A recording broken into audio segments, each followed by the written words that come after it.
Hello there, and welcome to the Dozing Explorer. I'm so glad you found your way here tonight. Settle in, and let the sounds of the world around you begin to soften. There is a quiet place waiting for you here, a space for gentle thought and deep rest. Tonight, our journey takes us to the vast, silent world of ice. We'll wander not through a story with a beginning and an end, but drift through endless fields of snow and listen to the slow, deep breath of glaciers. This is not a lecture, but a gentle exploration, a quiet meandering through the coldest and most patient landscapes on Earth, allowing our thoughts to float like snowflakes carried on a gentle breeze. We'll imagine the soft blue light that filters through ancient ice and feel the immense stillness of a world shaped by forces that move slower than the hour hand of a clock. We'll listen to the quiet hum of frozen rivers and watch as ice ages advance and retreat in the deep, slow rhythm of planetary time. These are the landscapes that hold the memory of the world, shimmering like lanterns in the long, dark polar night. And if these gentle journeys help you find your rest, consider subscribing so that others who are seeking a quiet harbor in the night may drift here too. Your presence here makes this space possible, but for now there is nothing you need to do and nowhere you need to be. Your only task is to rest. Let your body feel heavy and soft and allow your mind to follow my voice without any effort at all. If you drift off, that is wonderful. If a thought comes, simply let it pass by like a cloud. Just let yourself soften as our journey begins.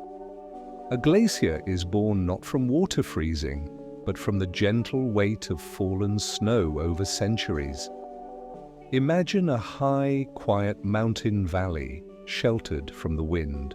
Year after year, decade after decade, snow falls in winter and does not entirely melt in summer. Each new layer of white powder gently settles upon the last, like pages being added to a book. At first, the snowflakes are light and airy, full of intricate crystalline shapes and trapped air. But as the weight of new snow accumulates above, a slow transformation begins. The delicate arms of the snowflakes are crushed, and the air between them is squeezed out. The snow becomes denser, more granular, like packed sugar. After a year, it is no longer snow, but something called fern. And as centuries pass, and the weight continues to press down, this fern is compressed even further, its crystals growing larger and fusing together, until all the air is gone and it becomes something new entirely, a solid, flowing river of ice. It is a process of immense patience, a quiet alchemy guided only by gravity and time. The beautiful blue color of glacial ice is the color of water in its purest, most compressed form. When you look at a small piece of ice, like an ice cube from your freezer, it often appears white. This is because it is filled with tiny air bubbles and imperfections that scatter light in all directions. But the ice deep within a glacier has been under such immense pressure for so long that nearly every bubble of air has been squeezed out.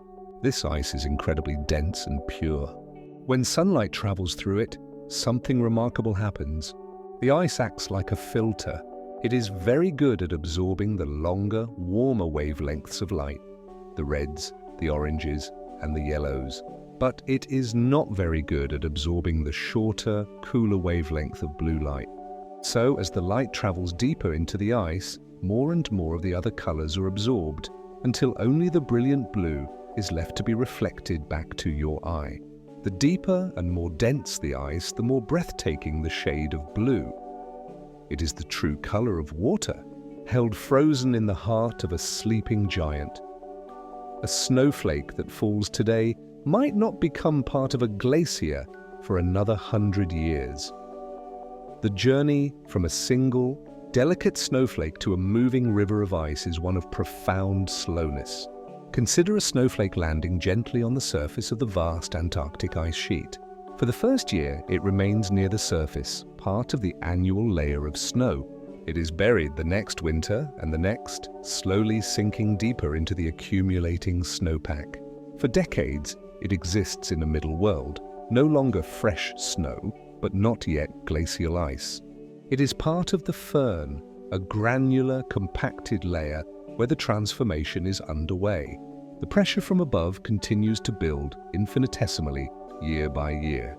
The weight of 100 winters must pass, 100 summers of faint, filtered light, before our snowflake finally loses its individual form, its trapped air squeezed away as it fuses into the solid, flowing mass of the glacier far below.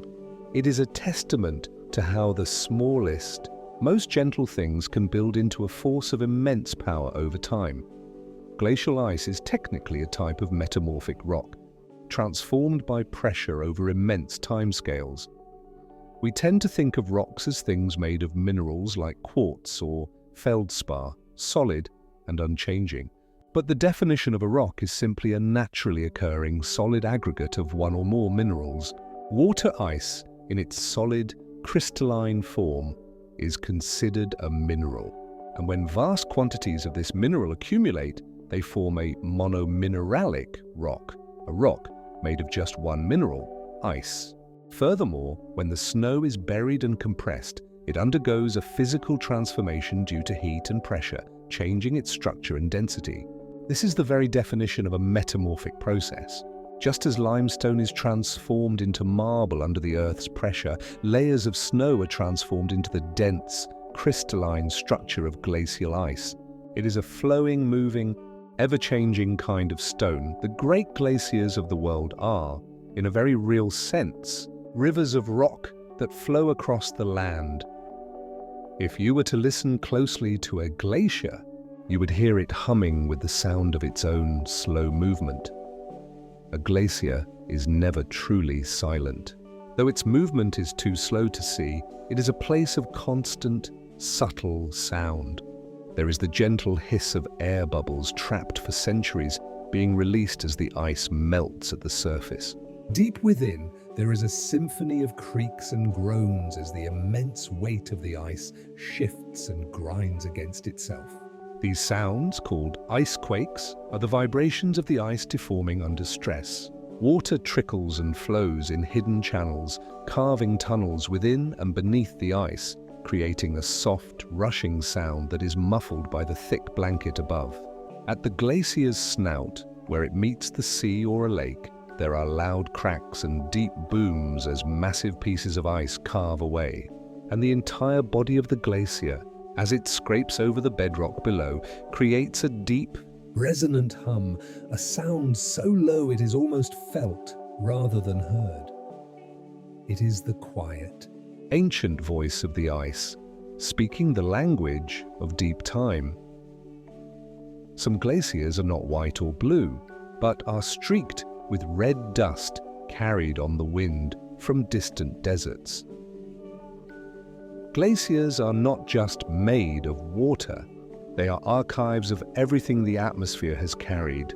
In some parts of the world, like the dry valleys of Antarctica or certain mountain ranges in Asia, powerful winds can lift fine particles of iron-rich dust from arid landscapes and carry them for thousands of miles.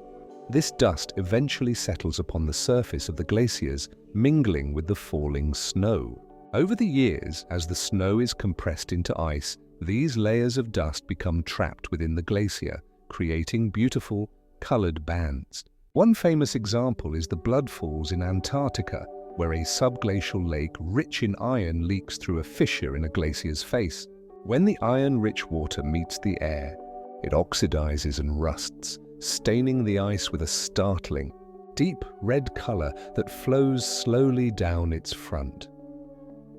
These glaciers wear the colors of the landscapes they have touched, even those far beyond the horizon. The air inside a glacier is much older than the ice that surrounds it.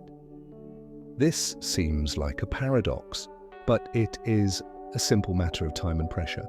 The ice at the very bottom of a thick glacier, say 2 miles down in the Antarctic ice sheet, may have fallen as snow hundreds of thousands of years ago, but the air trapped inside it is even older.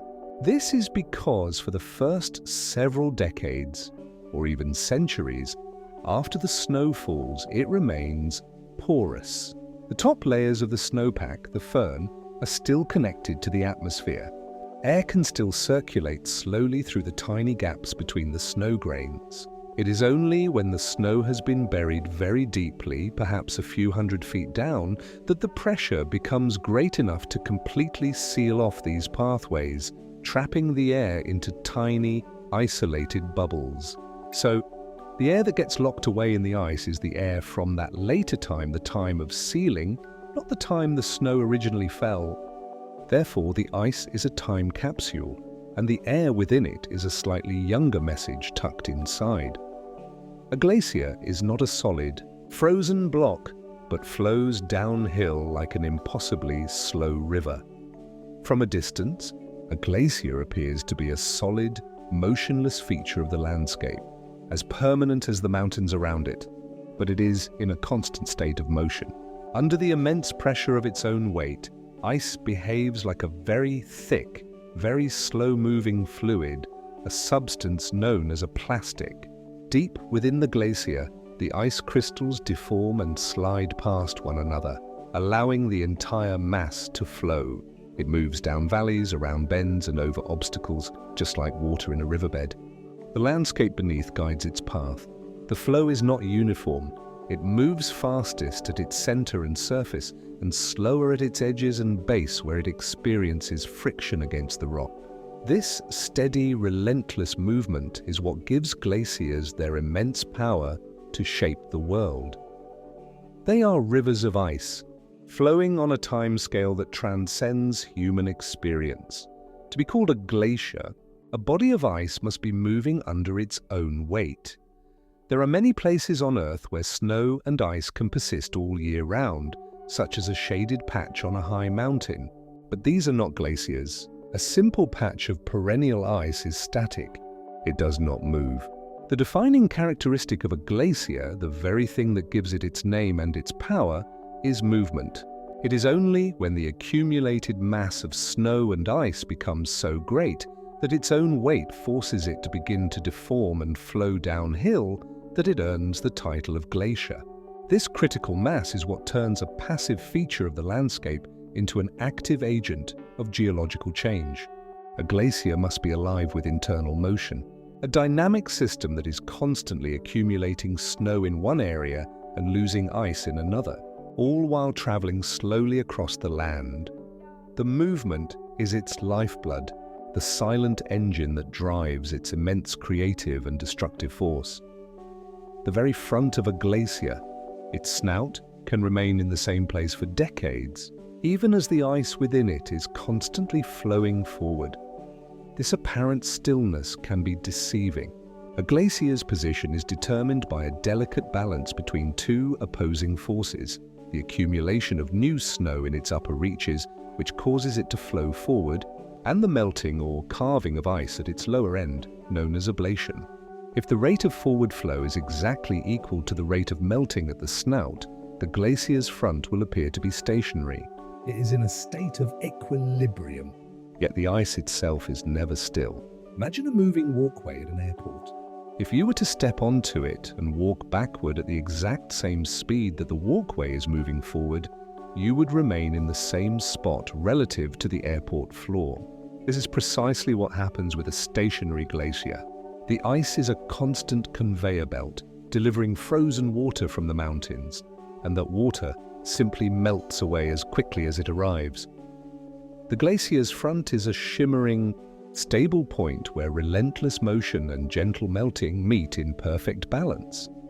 Glaciers cover about 10% of the Earth's land surface, holding most of its fresh water. It is a staggering thought that so much of our planet's most vital resource is locked away in a frozen state. If you were to gather up all the fresh water on Earth, all the rivers, all the lakes, all the groundwater, and all the moisture in the atmosphere, it would still be a small fraction of the amount stored in the world's glaciers and ice sheets. The great ice sheets of Antarctica and Greenland are the largest reservoirs by far. They are continent-sized blankets of ice, miles thick in some places. These vast frozen landscapes hold about 70% of all the fresh water on our planet.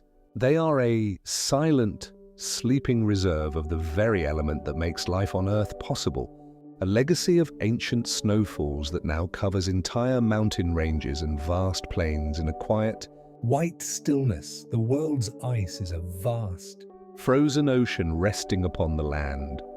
The pressure deep within a glacier can cause the ice at its base to melt, even when the air temperature is far below freezing. Water has a unique property. When it is under extreme pressure, its freezing point becomes lower. Deep at the base of a thick glacier, perhaps a mile or more beneath the surface, the weight of the overlying ice is immense. This incredible pressure, combined with a small amount of heat from the Earth itself, can be enough to cause a thin layer of ice to melt, creating a film of water between the glacier and the bedrock. This phenomenon is known as pressure melting. It happens even if the ice and the surrounding air are at temperatures that would normally keep everything frozen solid. This thin layer of meltwater is incredibly important. It acts as a lubricant, reducing friction and allowing the entire glacier to slide more easily over the land, a process called basal sliding. So at the very bottom of the coldest places on Earth, there is often a hidden layer of water, allowing mountains of ice to gently slip across the stone. Glaciers act as vast, insulating blankets over the land they cover. We think of ice as something that makes things cold, but it can also protect things from the cold. A thick layer of glacial ice acts much like a heavy blanket on a bed. It insulates the bedrock beneath it from the extreme temperature swings of the air above. In the long, dark polar winters, the air temperature can plummet to incredibly low levels, but the ground beneath the ice is shielded from this bitter cold. Similarly, in the summer, the ice reflects sunlight and melts so slowly that the ground underneath remains at a stable, near-freezing temperature.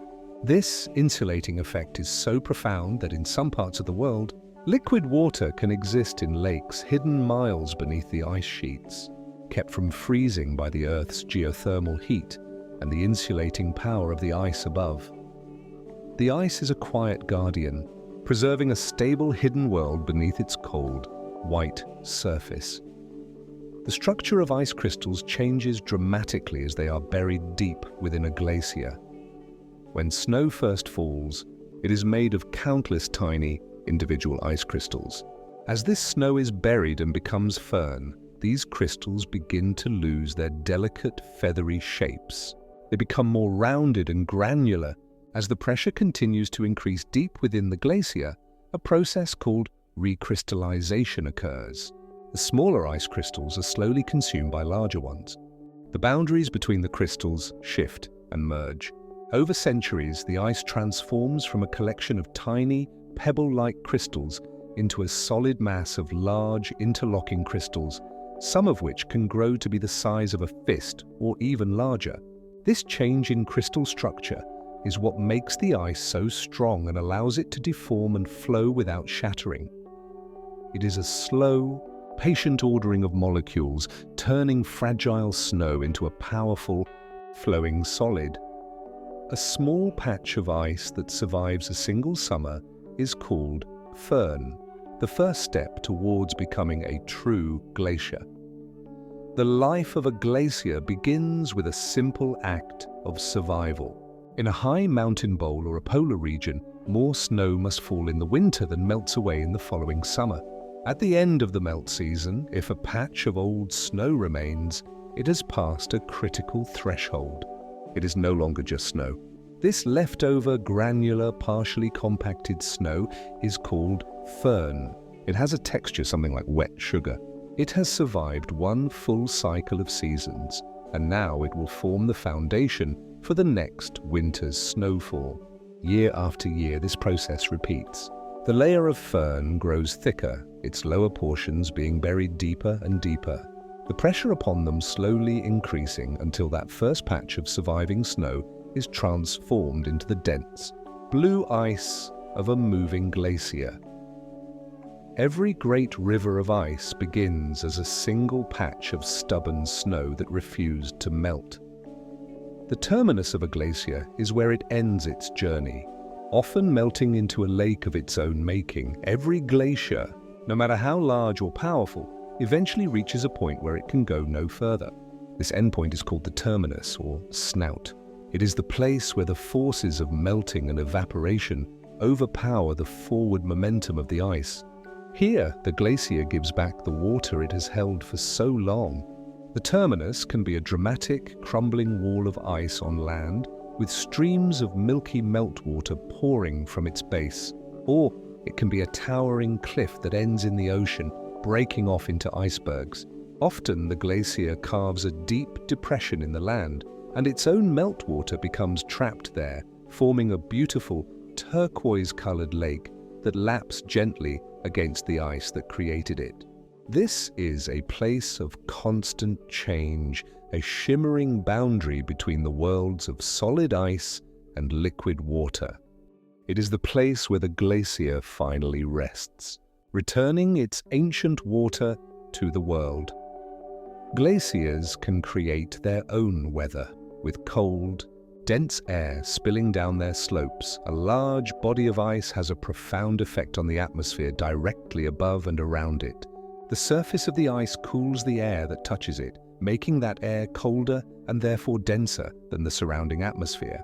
Because this cold air is heavier, it begins to flow downhill, pulled by gravity, much like the glacier itself.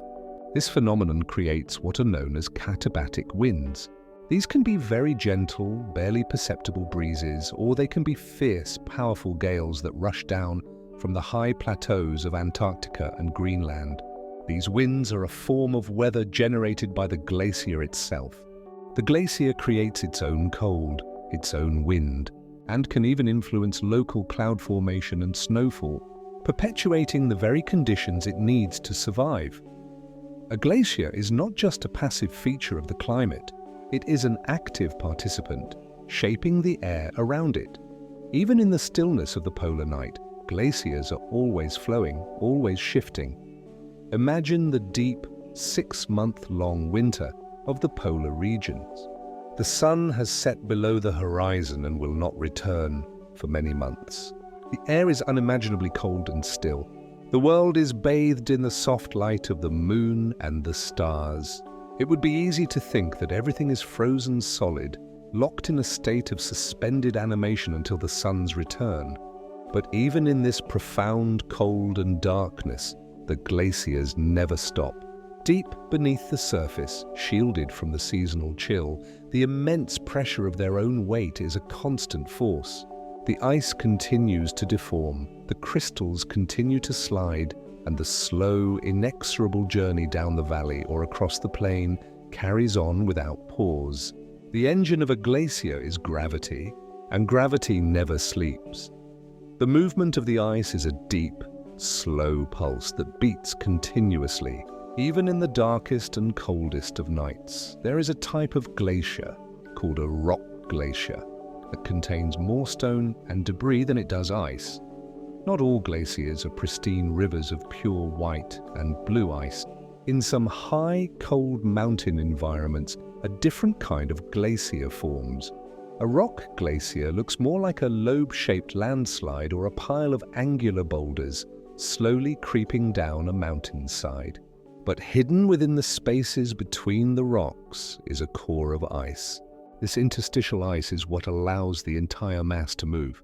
It may form from buried snow or from groundwater freezing within the rock pile. These features flow downhill in much the same way as a traditional glacier, with ripples and lobes on their surface, indicating their slow movement. They are a hybrid, a bridge between a geological feature and a glacial one, demonstrating that the line between a pile of rocks and a river of ice is not always clear. They are mountainsides in motion, their stony skin hiding a frozen, flowing heart. The largest glacier in the world is so vast it contains enough ice to raise global sea levels by several feet. While many glaciers are confined to mountain valleys, the largest are the outlet glaciers that drain the great ice sheets. The Lambert Glacier in Antarctica is recognized as the world's largest. It is a colossal river of ice, more than 60 miles wide and over 250 miles long, that flows from the high interior of the East Antarctic ice sheet down to the coast. It channels a significant portion of the ice sheet's annual snowfall out to the sea. The sheer volume of ice moving through this single glacial system is difficult to comprehend. It is a slow-motion flood of unimaginable proportions. If this one glacier were to melt completely, the water it holds would be enough to cause a noticeable change in the level of all the world's oceans. It is a reminder of the immense scale of these frozen landscapes and the vast quantity of water they hold in trust. The fastest glaciers in the world can move over 100 feet in a single day. While we often think of glacial movement in terms of inches per year, some glaciers move at astonishing speeds. These are typically outlet glaciers in places like Greenland or Antarctica, where a huge amount of ice from an interior ice sheet is funneled through a narrow channel on its way to the sea. The Jakobshavn Glacier in Greenland is one of the fastest moving glaciers on Earth. Fueled by a combination of steep slopes and abundant meltwater lubricating its base, it flows at speeds that are visible not just over months but day by day. You could stand at its edge and, with careful observation, perceive its movement over the course of a few hours. This rapid flow results in a massive discharge of icebergs into the ocean, a dramatic and constant cascade of frozen water. These glaciers are icy expressways, hurtling towards the sea at a pace that defies our normal perception of ice. Most mountain glaciers, however, move so slowly you would not notice their progress without measuring it for months. For every fast-moving glacial expressway, there are thousands of smaller alpine glaciers that flow at a much more stately and gentle pace. A typical mountain glacier might move only a few inches to a few feet per day. This movement is utterly imperceptible to the human eye. If you were to place a stake in the surface of such a glacier and return the next day, it would appear to be in the exact same spot. It is only by returning weeks or months later that you would see it has traveled a measurable distance down the valley. This is the true pace of most of the world's ice. It is a speed that aligns not with the rhythm of days, but with the rhythm of seasons and centuries. It is motion on a geological timescale, a slow, silent, and patient journey. Their movement is a quiet secret, revealed only to those who are willing to watch and wait. A glacier flows fastest at its center and slowest at its edges, where it drags against the valley walls. A river of ice behaves much like a river of water in this respect. Imagine a flowing river. The water in the middle of the channel is deep and has little to hold it back, so it moves quickly. But along the banks, the water is shallower and experiences friction as it drags against the earth and rocks, so it moves more slowly. A valley glacier does the exact same thing. The ice in the center of the glacier, far from the friction of the valley walls, is able to flow forward with the least resistance. But the ice along the margins is constantly scraping and grinding against the bedrock of the valley sides. This friction slows it down considerably. The same is true vertically. The ice at the surface moves faster than the ice at the base, which is slowed by friction with the ground beneath. This differential flow causes the ice to stretch and shear, creating the deep cracks and intricate patterns we see on its surface. Sometimes a glacier will surge forward, moving 100 times its normal speed for a few years before settling down again. Most of the time, a glacier's flow is relatively steady and predictable. But some glaciers are prone to a strange and dramatic behavior known as surging. For decades, a surging glacier might flow at a normal, slow pace, all the while building up a large reservoir of ice in its upper reaches.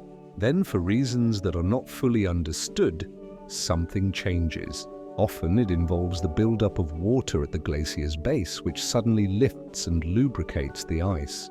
The glacier will abruptly accelerate, advancing at incredible speeds for a year or two. Its surface will become a chaotic jumble of crevasses and ice blocks. And just as suddenly the surge will end, the glacier will slow down and enter a long, quiet phase. its lower part thinning as the wave of ice dissipates. As it waits to build up energy for the next surge, perhaps decades later, it is as though the glacier is taking a long, slow breath in before letting it out in a sudden, powerful rush. The immense weight of an ice sheet compressed the Earth's crust down into the mantle below.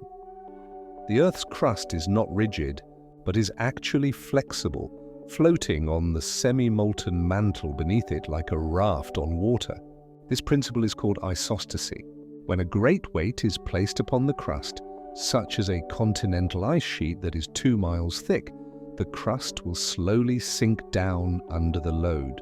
During the last ice age, much of North America and Scandinavia was buried under such ice sheets, and the land beneath them was depressed by hundreds, even thousands of feet. The ice was so heavy it literally pushed the continents down into the planet. This process is incredibly slow, taking thousands of years to reach equilibrium. It is a testament to the sheer mass of the ice, a weight so profound that it can bend solid rock and reshape the very curvature of the Earth. It is a mirror made of stone, still reflecting the memory of the ice that passed over it. A single glacier can transport more sediment and rock than all the rivers on a continent combined. Rivers are powerful agents of erosion, but their ability to move material is limited by the speed and volume of their water. A river can only carry sediment of a certain size. A glacier, on the other hand, is a solid mass of moving ice. It does not just carry sediment, it incorporates it. It can move particles of any size, from the finest flour-like dust to boulders weighing thousands of tons. It scrapes material from the bottom, plucks it from the sides, and collects it on its surface as rocks fall from the valley walls.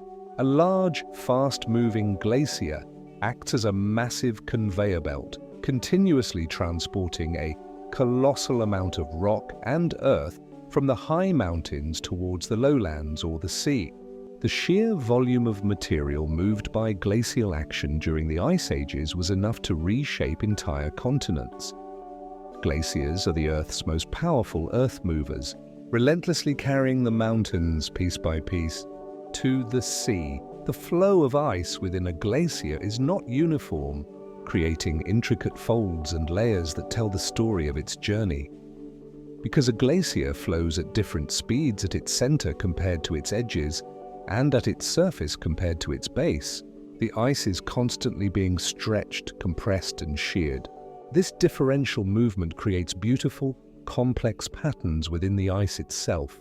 Layers of ice that were once horizontal can be folded and contorted into fantastic shapes. When two glaciers merge, the debris they carry on their edges comes together to form a dark stripe, or medial moraine, that is drawn out and distorted as the combined glacier flows onward.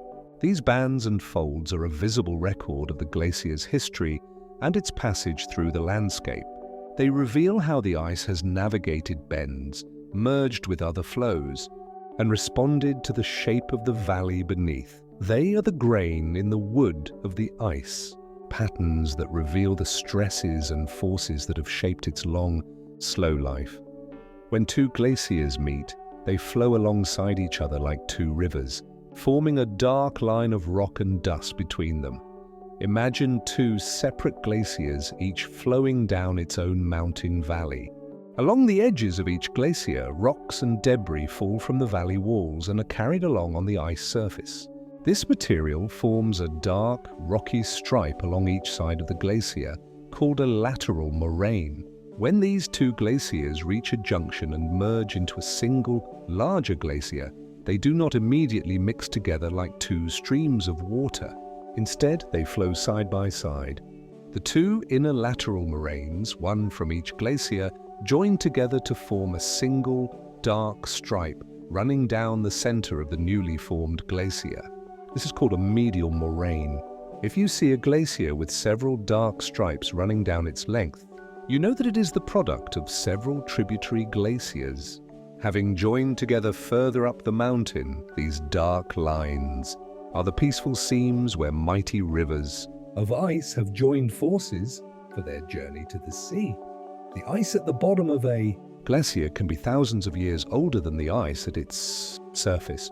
A glacier is a dynamic system, with new snow accumulating at the top and old ice flowing out at the bottom. The ice moves through the glacier in a long, slow cycle. Snow that falls at the glacier's source in the accumulation zone is slowly buried. It sinks down into the body of the glacier and begins its long, slow journey downhill. This journey can take centuries, or in the case of the great ice sheets, hundreds of thousands of years. The ice at the very bottom of the glacier near its terminus is the ice that has been on the longest journey. It fell as snow long ago and far, far away. Meanwhile, the ice at the surface in the upper reaches of the glacier is much younger, having fallen as snow only a few years or decades ago. A single glacier is therefore a repository of many different ages of ice. It is a flowing timeline, with the present at its surface and the distant past gliding along its hidden floor. The energy released by a large glacier moving is comparable to that of a small, continuous earthquake. The movement of a glacier is not always smooth. As the massive block of ice scrapes and grinds its way over the bedrock, it can get stuck on obstacles. The pressure builds up behind the sticking point until the friction is overcome and the ice lurches forward with a sudden jolt. These tiny, jerky movements release seismic energy, creating very small, localized earthquakes known as ice quakes. While most are too small for humans to feel, sensitive scientific instruments can detect a constant seismic hum coming from beneath large glaciers. The collective energy of this continuous grinding and slipping is immense, a testament to the colossal forces at play when a mountain of ice is dragged across a continent of rock. The slow crawl of a glacier is not silent, but is accompanied by a deep, vibrational tremor that shudders through the bones of the earth. The direction of a glacier's flow is determined by gravity and the slope of the land beneath it, not just the surface slope. You might assume that a glacier simply flows in the direction that its surface is sloping.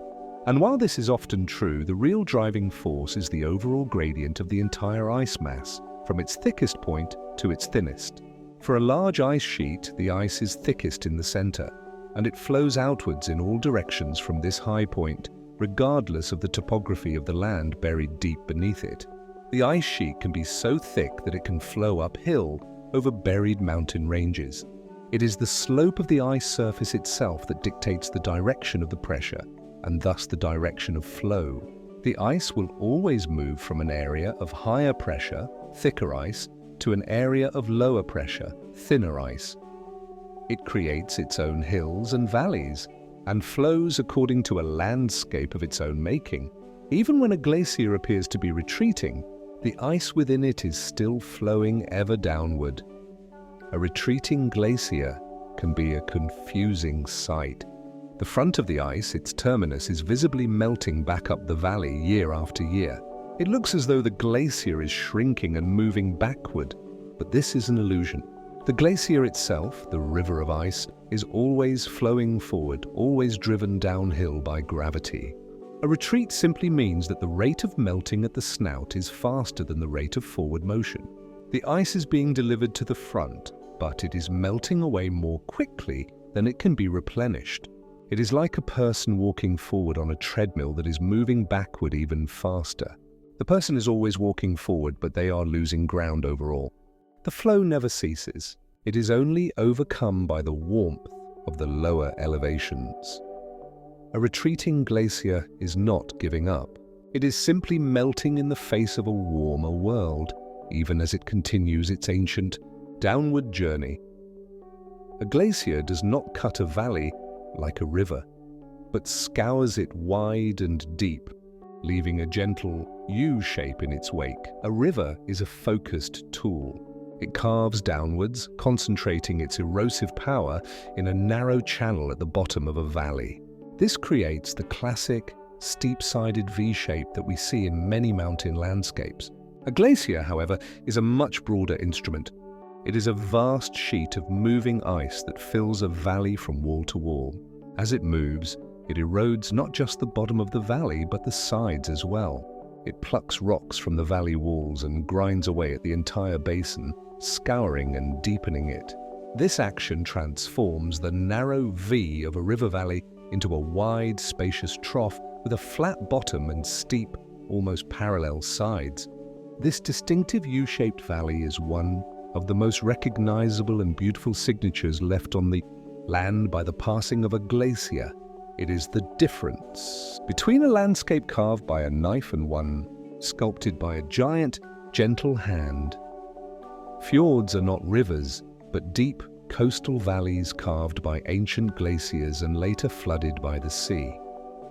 The breathtaking coastal landscapes of places like Norway, Chile and New Zealand are defined by their fjords, long, narrow inlets of the sea with steep cliffs on either side. These are often mistaken for rivers, but they are something else entirely. During the Ice Ages, massive valley glaciers flowed from the high mountains all the way to the coast. They carved their characteristic U-shaped valleys deep into the landscape.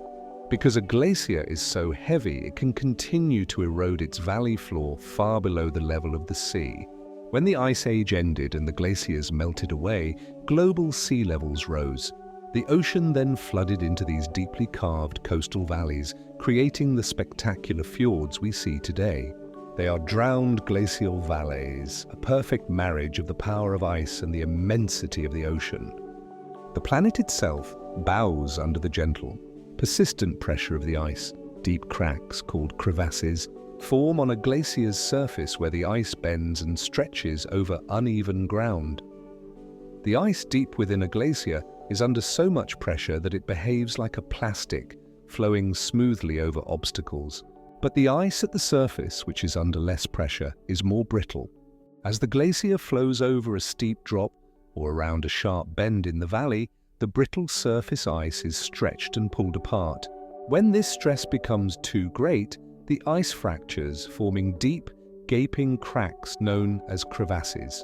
These can range from small fissures to vast chasms hundreds of feet deep. They are often widest at the surface and taper to a close deep below. Crevasses are a beautiful and dangerous feature of a glacier, their blue depths revealing the ancient ice within. They are the visible expression of the stresses and strains that a glacier endures on its slow journey. They are the wrinkles on the face of the ice, telling the story of the difficult terrain it has crossed. The land underneath parts of Antarctica is still slowly rebounding upwards, having been released from the weight of ice that melted thousands of years ago. Just as the Earth's crust sinks under the weight of an ice sheet, it also rises back up when that weight is removed. This process is called isostatic rebound. When the great ice sheets of the last ice age melted, an enormous load was lifted from the continents. In response, the land began to slowly, gradually, float back up to its original level.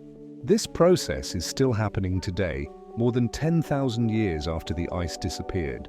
In places like Scandinavia and Hudson Bay, the land is rising by several millimeters each year, creating new coastline and lifting ancient beaches high above the current sea level. Even in parts of West Antarctica where ice has thinned, the bedrock beneath is rising at a surprisingly fast rate. The Earth has a long memory of the ice. The planet is still slowly exhaling, releasing the memory of the immense pressure of the past. Glaciers move in two ways, by sliding on a thin layer of water at their base and by slowly deforming from within. The movement of a glacier is a combination of two distinct processes. The first is internal deformation. Deep within the ice, the pressure is so great that the ice crystals themselves change shape and slide past one another, allowing the entire mass to slowly flow and ooze like a thick fluid. This happens in all glaciers. The second process is basal sliding. In many glaciers, meltwater gathers at the base, creating a slippery layer between the ice and the bedrock. This layer of water acts as a lubricant, reducing friction and allowing the entire glacier to slide downhill as a single block. The speed of a glacier depends on the combination of these two methods. A cold glacier frozen to its bed will move only by slow internal deformation, while a warmer glacier with plenty of meltwater at its base can slide forward much more quickly. It is a slow, elegant dance of sliding and flowing, of slipping on water and yielding to pressure. The sound of a glacier calving where ice breaks off into the sea can sound like thunder rolling across the water. When a glacier flows all the way to the ocean, it creates a towering cliff of ice that hangs over the water. This is a place of immense and sudden change. The forces of the tides and the melting action of the seawater undercut the ice front, creating weaknesses. Eventually, the stresses become too great, and enormous pieces of the glacier crack and break away, crashing into the sea below. This process, called calving, is one of the most powerful and dramatic events in nature. The sound it creates is a deep, thunderous roar that can echo for miles across the fjords. It is followed by the crash of tons of ice hitting the water, which can create large waves. It is a moment of violent birth, as a piece of the ancient glacier is transformed into a new, freely floating iceberg. It is the sound of a mountain of ice letting go, releasing its frozen water to the sea. The movement of glaciers is the primary force that carved many of the world's most famous mountain landscapes. Before the ice ages, many mountain ranges had a softer, more rounded appearance. Their valleys were typically narrow and V-shaped, carved by the gentle, persistent action of rivers. But when the climate cooled and glaciers began to form in these high places, they became instruments of immense sculptural power. As they flowed down the old river valleys, they did not just follow them, they completely reshaped them.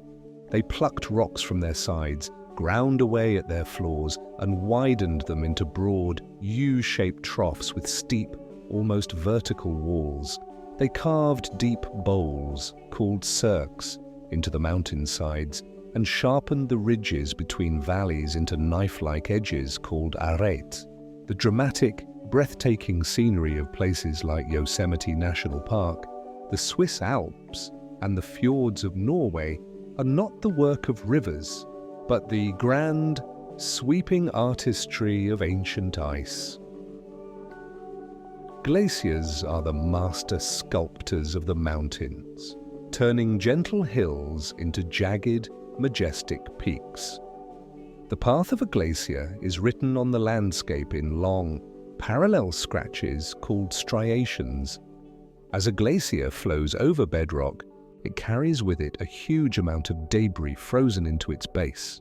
Rocks, pebbles, and sand are held tight within the ice, acting like the grit on a giant piece of sandpaper. As the glacier scrapes across the underlying rock, these embedded tools gouge and scratch the surface, leaving behind a permanent record of their passing. These scratches, called glacial striations, are typically long, fine, parallel lines. They are a clear and unmistakable fingerprint of the ice. By studying the direction of these striations, geologists can map the exact path that ancient glaciers and ice sheets took as they moved across the land thousands of years ago. They are faint, delicate lines etched in the hardest stone. They are the subtle handwriting of the ice, telling us precisely which way it was going. Glaciers are so powerful they can pluck giant boulders from mountainsides and carry them for hundreds of miles. The power of a glacier is not just in grinding, but also in lifting. As a glacier flows over bedrock, meltwater can seep into cracks and fissures in the rock. When this water refreezes, it expands with incredible force, widening the cracks and breaking off large blocks of stone. This process is called glacial plucking. These blocks of rock then become frozen into the base of the moving glacier and are carried along with it. A glacier can transport boulders the size of a house in this way, lifting them from a mountain peak and depositing them far away in a lowland plain. These misplaced rocks, known as glacial erratics, were a great mystery to early geologists until the theory of ice ages provided a simple an elegant explanation for their long journey.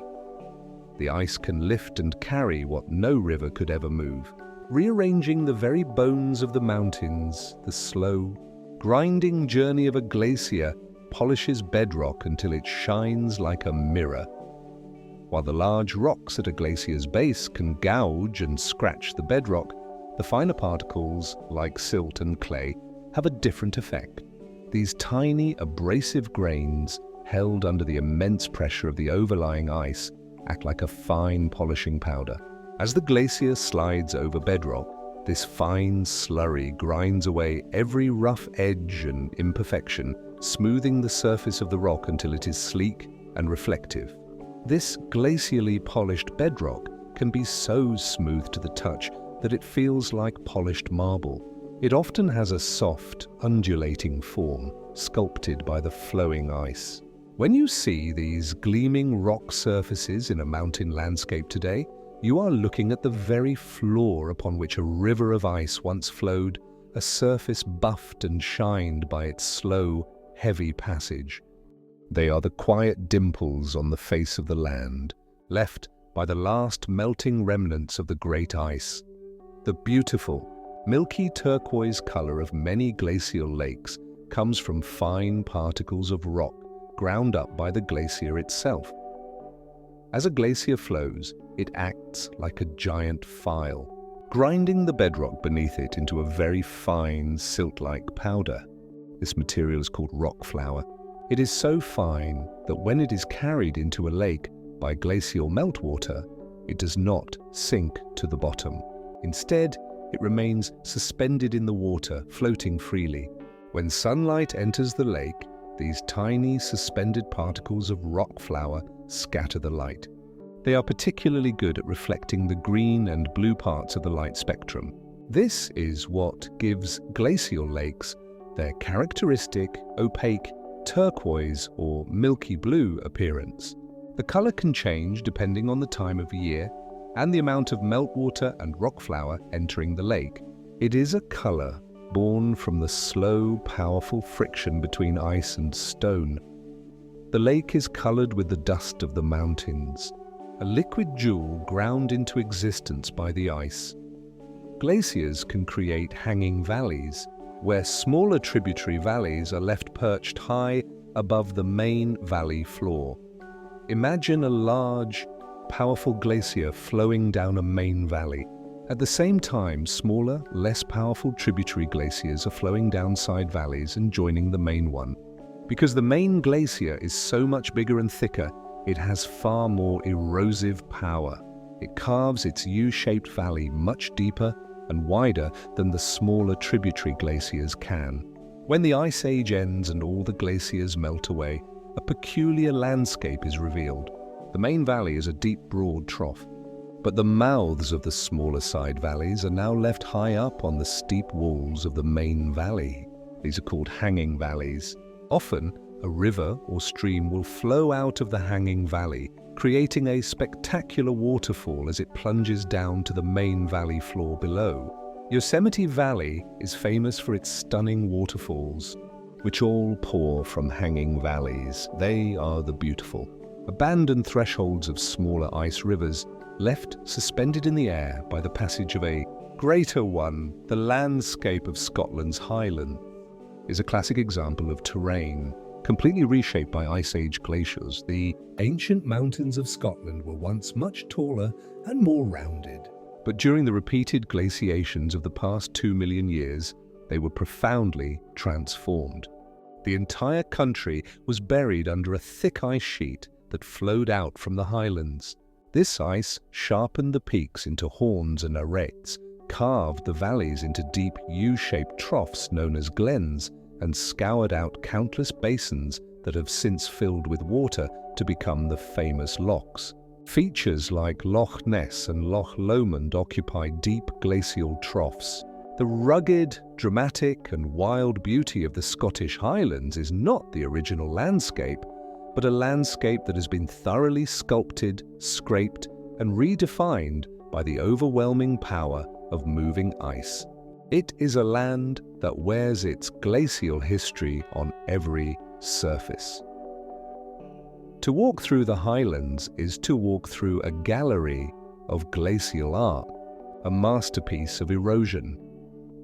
Paternoster lakes are a series of small, circular lakes in a glacial valley, connected by a stream and resembling beads on a string.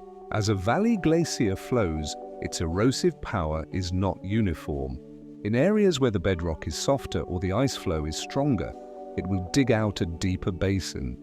In areas where the rock is harder, it will erode less. This differential erosion creates a series of rock basins along the valley floor. After the glacier has retreated, these basins fill with water, forming a chain of small circular lakes. A single stream flows through them, connecting one lake to the next as it runs down the valley. This beautiful and distinctive pattern is named after the Paternoster, or Our Father, prayer beads, because the lakes are strung out along the river like beads on a string. It is a serene and orderly landscape created by the uneven, rhythmic scouring of the ice. They are the rosary beads of the mountains, left behind as a quiet meditation on the power of ice. The very soil beneath many of the world's great cities is composed of glacial till left behind by the last ice age. When a glacier melts, it doesn't just disappear. It releases all of the rock, sand, silt, and clay that it was carrying. This unsorted, jumbled mixture of sediment is called glacial till. The great continental ice sheets of the last ice age left behind vast, thick blankets of this till, covering huge portions of the northern hemisphere. Cities like Chicago, Toronto, Berlin, and Moscow are all built upon land that is composed almost entirely of this glacial deposit. The foundations of their buildings are sunk into the earth that was scraped from the mountains of Canada and Scandinavia and transported south by the ice. The hills and plains that these cities occupy were shaped by the deposition of this material. The urban world in many places rests upon a foundation laid down by the ice. Beneath the concrete and steel of modern life lies the soft, stony earth of a long-vanished, frozen world. Glaciers act like immense conveyor belts, moving rock from high mountains down into lowland plains. A glacier is a highly efficient system for transporting geological material. The process begins high in the mountains, in the accumulation zone, where the glacier plucks rocks from the peaks and scoops up debris. This material is incorporated into the ice and begins its long, slow journey downhill. For centuries, the rock travels within the glacier, protected from weathering. When the glacier reaches its terminus in the lowlands, it melts and deposits its entire load. This one-way transport system is relentless and incredibly effective at moving vast quantities of rock from high elevations to low elevations. Over geological time, this process is responsible for wearing down entire mountain ranges and creating the thick layers of sediment that form plains and coastlines. They are the slow, steady architects of the plains, building new land from the ruins of old mountains. A roche moutonné, or sheepback rock, is a landform with one smooth side and one rough side, showing the direction of ancient ice flow. This is another of the glacier's distinctive fingerprints left on the bedrock. Imagine a large, resistant knob of rock in the path of a moving glacier. As the glacier flows up and over this obstacle, its underside, full of abrasive grit, grinds against the rock, smoothing and polishing it into a gentle, sloping ramp. This is the stoss side, the side that faced the oncoming ice.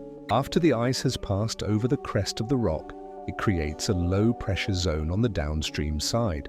In this zone, meltwater seeps into cracks, freezes, and plucks away blocks of rock, creating a steep, jagged, and rough face. This is the lee side.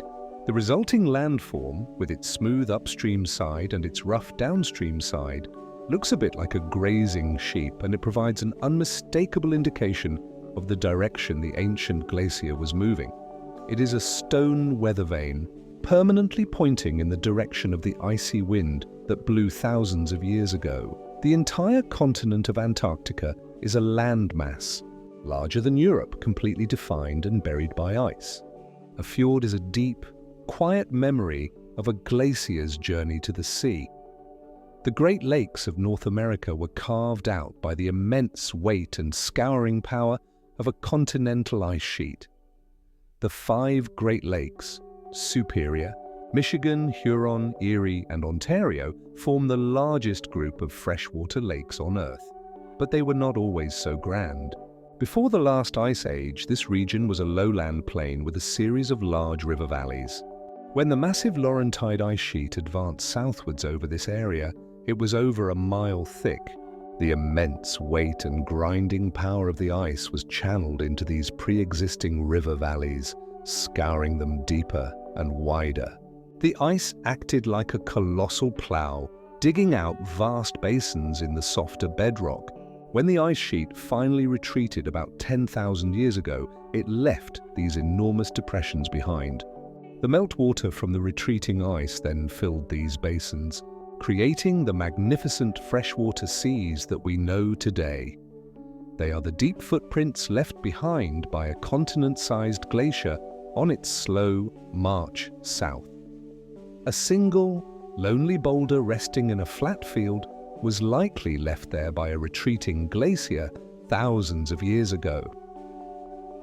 You might be walking through a gently rolling landscape of fields and hills and come across a single, massive boulder sitting by itself. It often seems completely out of place, made of a different type of rock than anything else in the area. These are called glacial erratics. They are the transported artifacts of the Ice Age. A glacier flowing from a distant mountain range can pluck a boulder from one type of bedrock, say granite, and carry it for hundreds of miles. As the glacier melts and retreats, it gently lowers this boulder to the ground, leaving it stranded in a new landscape, perhaps on top of soft sandstone or limestone.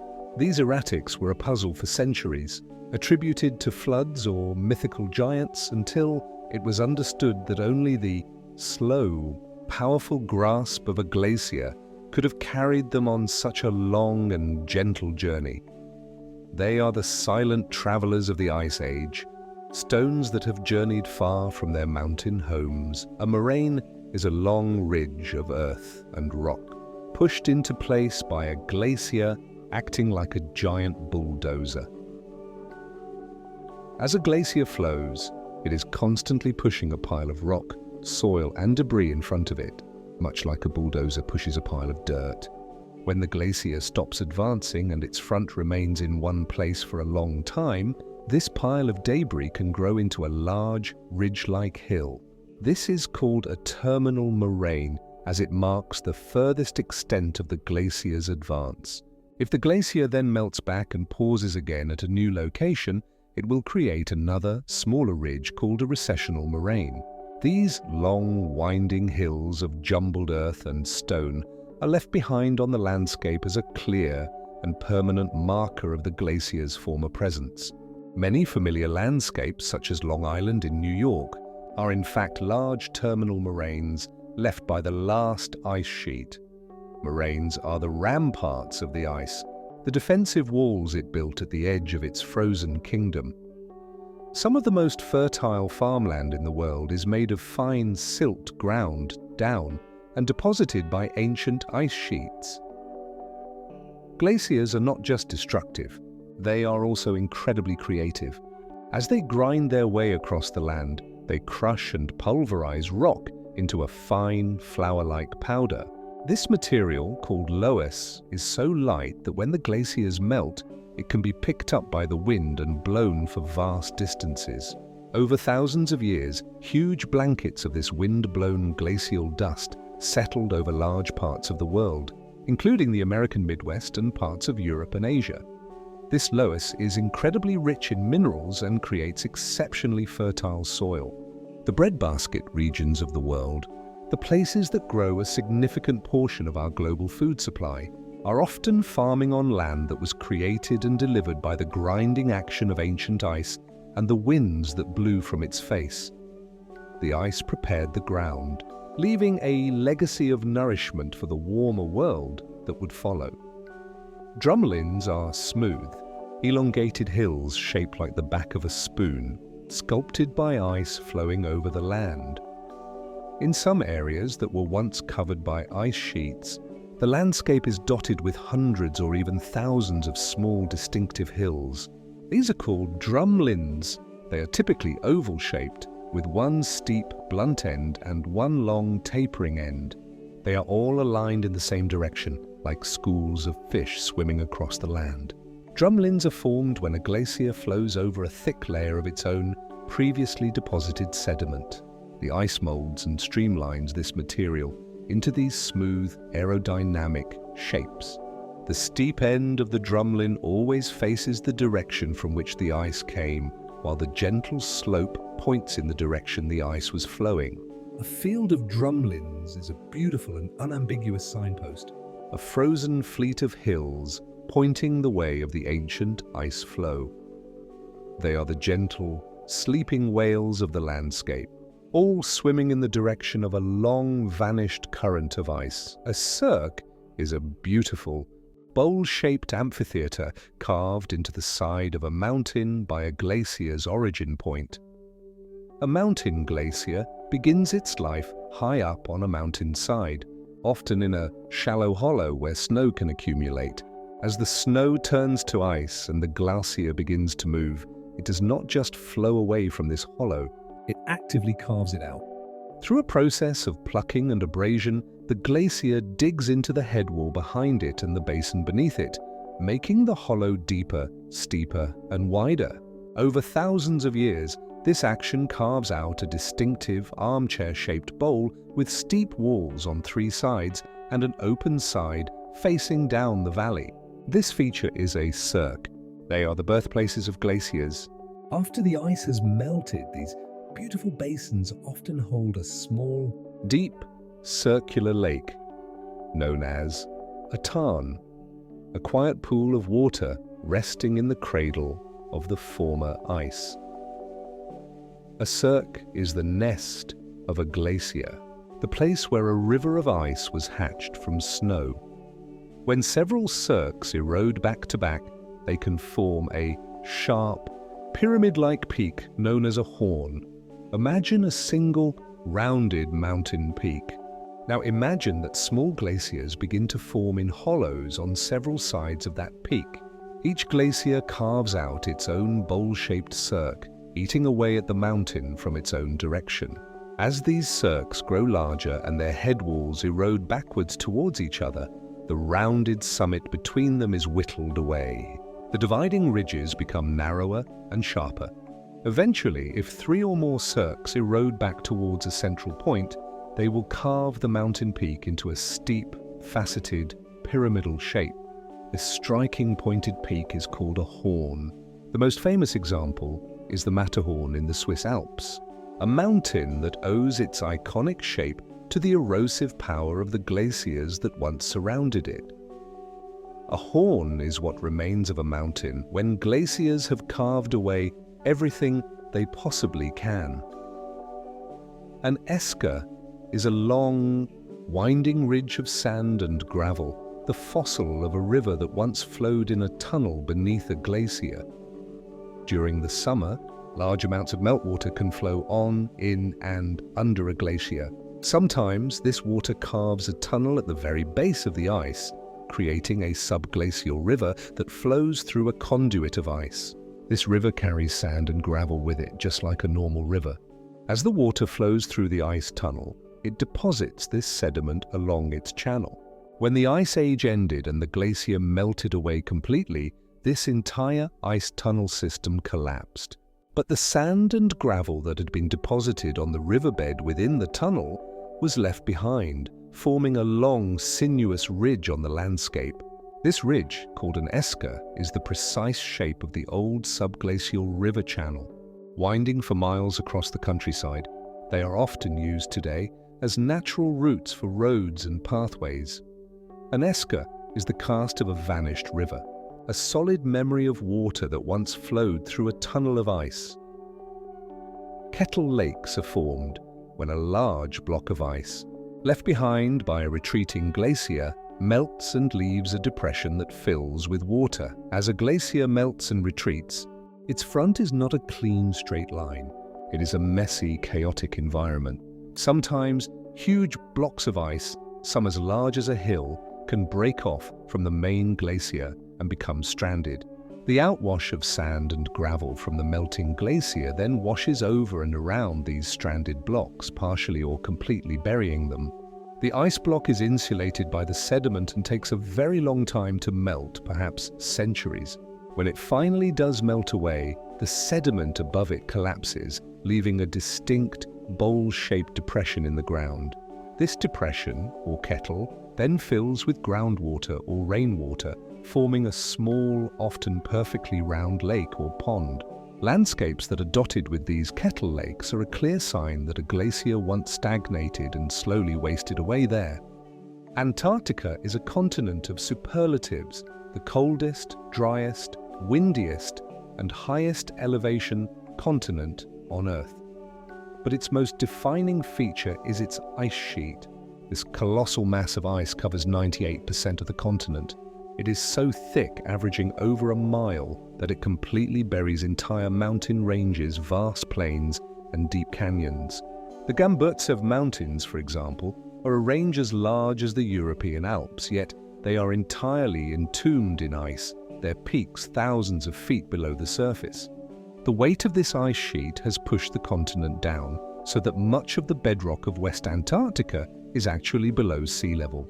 If the ice were to be removed, Antarctica would be revealed as a great mountainous continent in the east and an archipelago of islands in the west. It is a ghost continent, a hidden world whose true shape is known only to the ice that has covered it for millions of years. The force of moving ice is so great it can warp and bend layers of solid bedrock. We think of bedrock as the definition of solid and unmoving. But the pressure exerted by a continental ice sheet is almost beyond comprehension. When an ice sheet moves over softer sedimentary rocks like shale or sandstone, the friction and drag at its base can be so powerful that it can actually fold, crumple, and shear the upper layers of the rock itself. It can create what are called glaciotectonic thrusts, where huge slabs of bedrock are pushed up and over one another. These features show that the ice was not just scraping the surface, but was deforming the very fabric of the land beneath it. It is a force strong enough to treat solid rock like a soft carpet, wrinkling and folding it as it passes. The ice does not just pass over the land, it takes the land with it, bending stone to its will. Glacial erratics. Those out-of-place boulders were once a deep geological mystery. Before the theory of the ice ages was developed in the 19th century, scientists were deeply puzzled by the existence of glacial erratics. How could a massive granite boulder be found sitting in the middle of a limestone valley, hundreds of miles from the nearest source of granite? Some of the explanations proposed were fantastical. Perhaps they were remnants of a great biblical flood washed into place by an immense deluge of water. Others suggested they were shot out of volcanoes or even dropped from floating icebergs when the land was covered by a vast ocean. It took the careful observation of Swiss naturalists, who saw that modern glaciers were carrying and depositing rocks in exactly this way, to propose the radical idea that vast ice sheets had once covered much of Europe and North America. These lonely stones were the key that unlocked the door to a lost, frozen world. The fjords of Norway are so deep that the water at their bottom can be over 4,000 feet from the surface. The Sognefjord, Norway's longest and deepest fjord, is a testament to the incredible erosive power of ice. During the ice ages, a massive glacier flowed down this valley, and its thickness allowed it to continue cutting downwards long after its floor had dropped below sea level. It gouged out a channel in the bedrock that, at its deepest point, reaches more than 4,090 feet below the surface of the water. Yet, at the mouth of the fjord, where it meets the open ocean, there is a much shallower rocky sill, This is because the glacier's erosive power diminished as it began to float and spread out upon reaching the sea.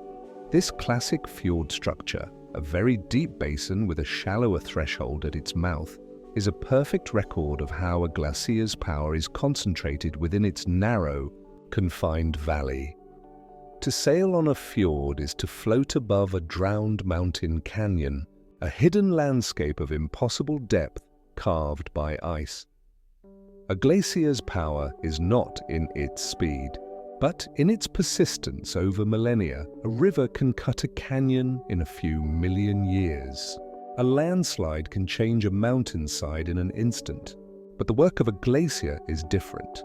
Its power comes from its relentless, unstoppable pressure applied over vast stretches of time. A glacier moving a few inches a day seems to be doing nothing. But when that movement continues day after day, century after century, for 100,000 years, the cumulative effect is monumental. It can wear down mountains, scoop out lakes, and transport entire landscapes worth of rock. It is the ultimate example of a small, persistent force accomplishing an immense task. The slow, patient grinding of ice against rock is one of the most powerful forces of change on the surface of our planet. The glacier achieves the impossible through nothing more than its own weight and its refusal to ever stop moving. The beautiful Finger Lakes in New York are the remnants of river. Valleys widened and deepened by glacial ice. In the central New York state, there is a series of long, narrow, roughly parallel lakes.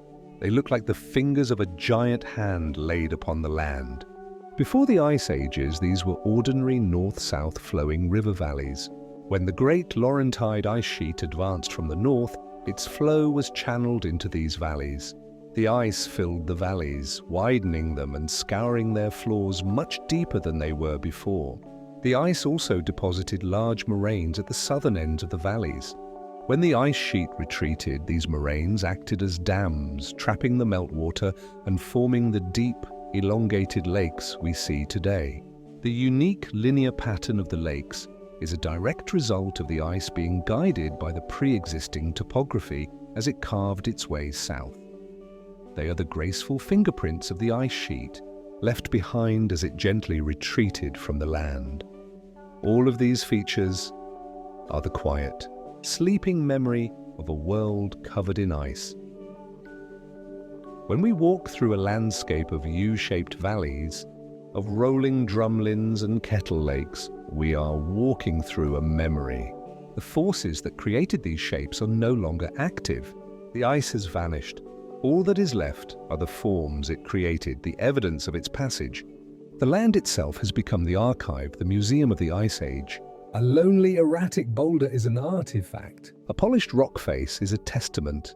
A long, winding esker is the ghost of a vanished river. To learn to see these features is to learn to read the language of the ice. It is to understand that the peaceful, green landscapes of today were once the site of an awesome and powerful geological process, a world of unimaginable cold and grinding slow-motion power. The land remembers the ice, and it speaks of it in the quiet language of hills and valleys, stones and lakes. Earth has experienced at least 5 major ice ages in its long history. The ice age that we are most familiar with, the one with woolly mammoths and vast continental glaciers, is just the most recent chapter in a much longer story. Over the course of its 4.5 billion year history, the Earth has gone through long periods of warmth, known as greenhouse periods, and shorter, colder periods known as icehouse periods. We have evidence of at least 5 major ice ages or icehouse periods. The first happened over 2 billion years ago. Another, so severe it may have encased the entire planet in ice, is called the Snowball Earth period. These ancient ice ages are recorded in the rock record in the form of glacial deposits and other telltale signs. The current ice age, the one we are technically still in, began only a few million years ago. The planet breathes in a rhythm of fire and ice, a cycle of warmth and cold that stretches back into the deepest reaches of time. We are currently living in an ice age, but in a warmer, interglacial period. It might seem strange to hear that we are living in an ice age, given our concerns about a warming climate. But geologically speaking, an ice age is defined as a period in Earth's history when there are large ice sheets at the poles. Since we still have the vast ice sheets on Antarctica and Greenland, we are, by definition, still in an ice age.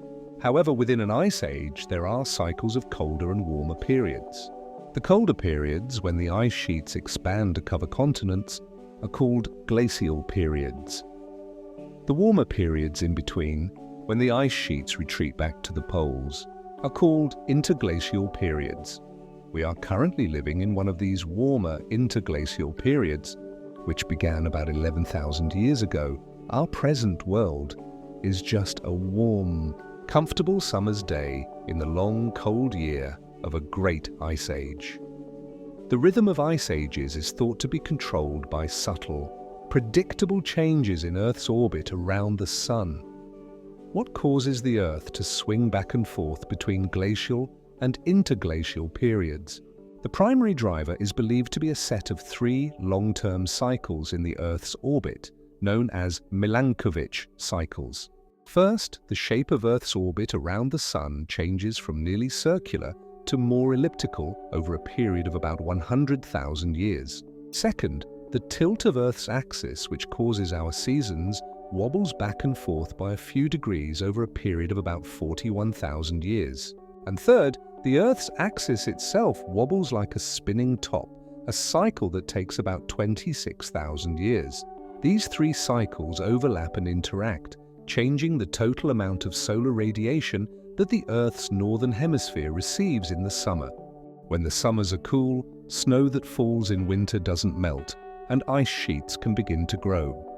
The great ice ages are choreographed by a slow, silent, cosmic dance between the Earth and the Sun. During the peak of the last ice age, ice sheets over a mile thick covered much of North America and Europe about 20,000 years ago. At a time known as the last glacial maximum, the world was a very different place. A colossal ice sheet, the Laurentide, covered almost all of Canada and the northern United States, reaching as far south as New York City and Chicago. Another great ice sheet, the Scandinavian, covered Britain, Ireland, and much of northern Europe. These were not mountain glaciers. They were continent-sized domes of ice, thousands of feet thick. The ice was so thick that if you were standing on top of it where Montreal is today, you would have been higher than the peaks of the nearby mountains. The sheer scale of these ice sheets is difficult to grasp. They were vast, elevated, frozen deserts that dominated the northern world. It was a world with a different geography, a map redrawn by the dominion of the ice. Sea levels were once so low that you could have walked from Siberia to Alaska across a vast land bridge of the water that was locked up in the great ice. Sheets had to come from somewhere, and it came from the oceans. As the glaciers grew, they effectively removed trillions of tons of water from the sea, causing global sea levels to drop dramatically.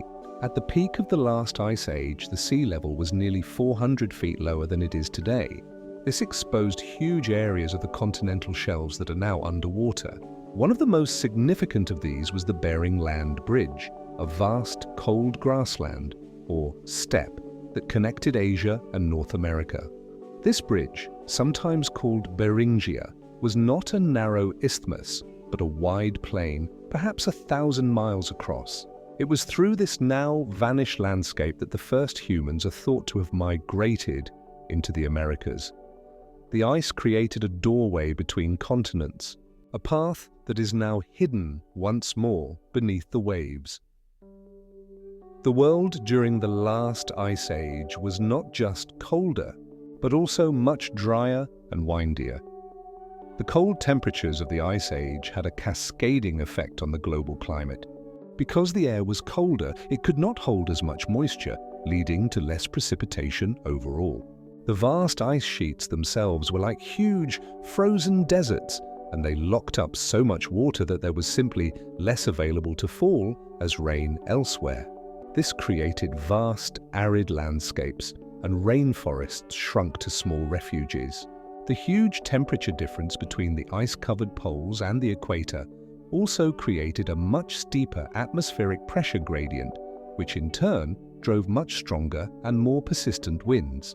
The Ice Age world was a world of dust storms and vast windswept plains, a harsh and challenging environment for the life that endured it. It was a world of sharp contrasts, defined by the biting cold, the deep dry, and the ever-blowing wind. The enormous weight of the ice sheets caused sea levels to drop by nearly 400 feet. Let us try to visualize what a 400-foot drop in sea level would mean. Coastlines would have been miles further out to sea than they are today. The English Channel would have been a dry river valley connecting Britain to France. Australia and New Guinea would have been a single landmass. Islands that are now separated by shallow seas would have been connected as part of the mainland. The world's rivers would have had to cut deeper valleys to reach the distant lower sea level. The entire geography of the planet's coastlines was different. When the ice sheets melted at the end of the Ice Age, all of this water returned to the oceans, flooding these low-lying areas and creating the coastlines that we are familiar with today. The shorelines we know are a very recent feature, drawn only after the ice gave back the water it had borrowed from the sea. Woolly mammoths had a special kind of blood that was resistant to cold, allowing them to survive in the frigid landscape. The great megafauna of the Ice Age, like the woolly mammoth, were superbly adapted to their cold environment. They had thick coats of shaggy hair and layers of insulating fat. But some of their most remarkable adaptations were internal.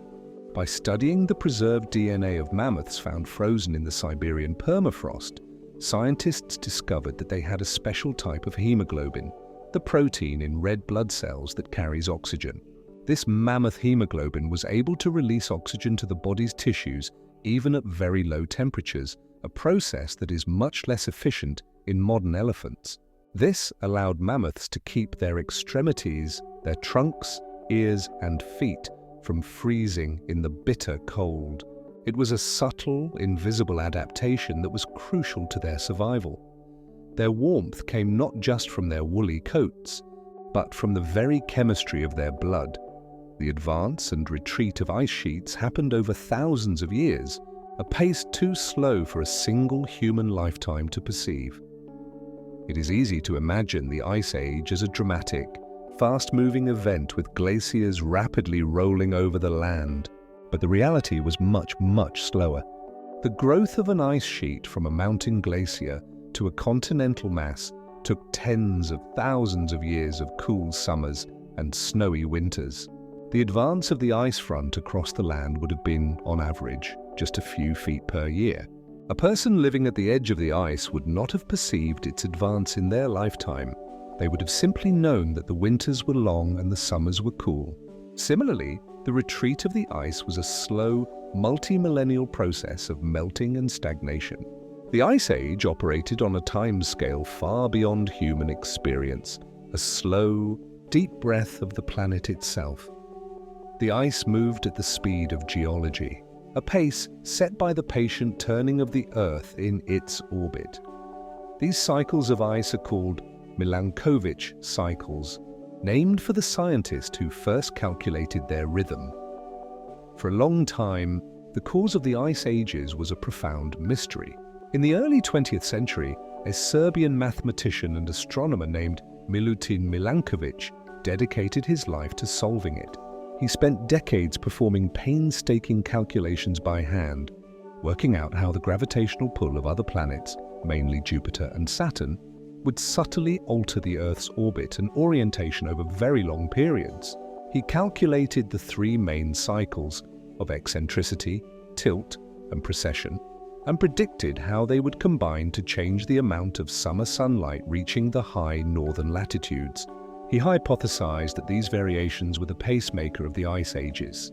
For many years, his theory was not widely accepted, It was only much later, when geological evidence from deep-sea sediment cores confirmed the timing of past climate changes, that Milankovitch's calculations were proven to be remarkably accurate. He was a man who heard the celestial music of the planets and understood how it conducted the great symphony of the ice.